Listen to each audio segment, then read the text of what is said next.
impossible d'éviter les souks.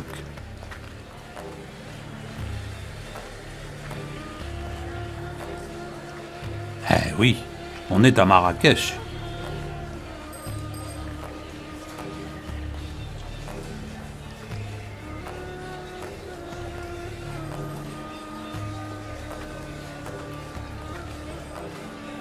Mais je vais vous emmener dans un endroit que je trouve fantastique, ou pour le moins étonnant. Voilà, on est presque arrivé.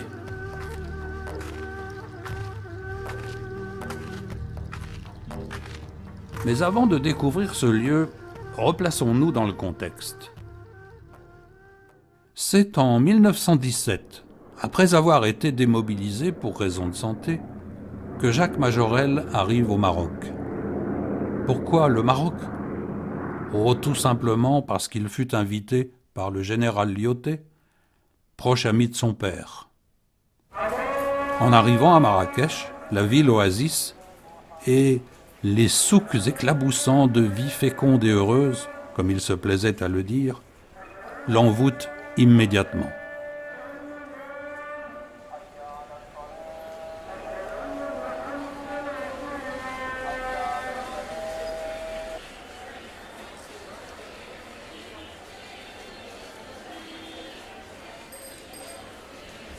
Dès ce moment, le peintre retranscrira ses émotions sur la toile. Ce seront d'abord les couleurs, la lumière, les habitants, puis les scènes de rue.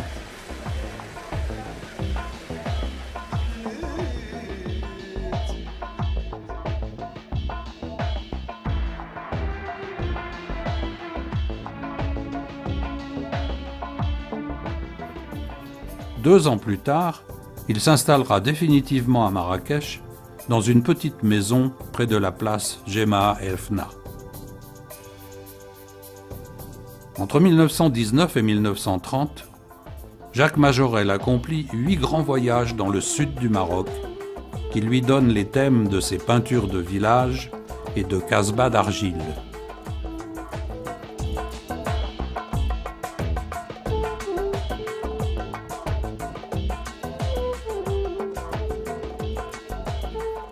En 1922, il achète une palmeraie en bordure de celle de Marrakech et 9 ans plus tard, il fait construire par l'architecte Paul Sinoir sa villa et son atelier style art déco d'une étonnante modernité inspirée de Le Corbusier.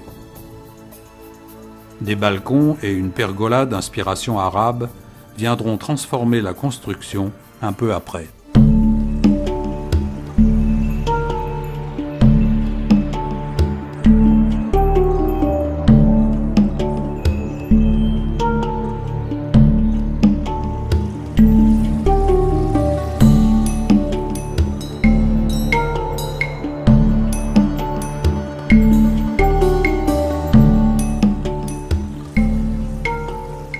Dans son atelier d'artiste au rez-de-chaussée, il réalisera aussi des portraits et des nus noirs qui feront sa renommée dans les galeries européennes.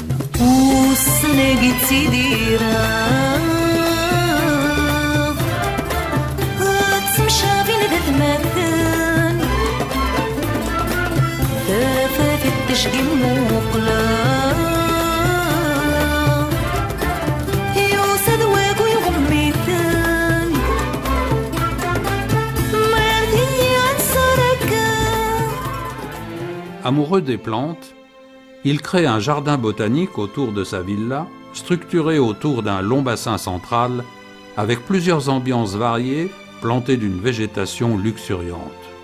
Ce jardin est une œuvre d'art vivante, en mouvement, composée de plantes exotiques et d'espèces rares qu'il rapporte de ses voyages, cactus, yucca, nénuphars, nymphéas, jasmin, bougainvilliers, palmiers, cocotiers, bambous.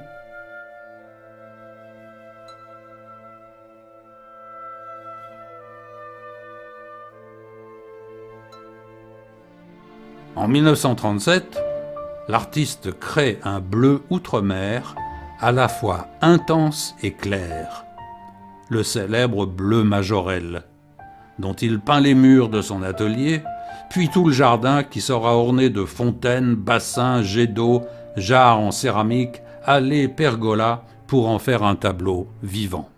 Toute sa vie, il enrichira ce lieu pour en faire un jardin impressionniste, pour aboutir à une cathédrale de formes et de couleurs.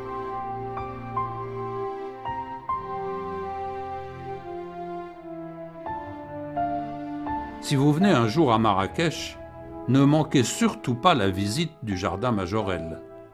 Vous aurez la sensation, comme le passe-muraille de Marcel Aimé, de pénétrer dans un tableau impressionniste, baigné de couleurs et de lumière.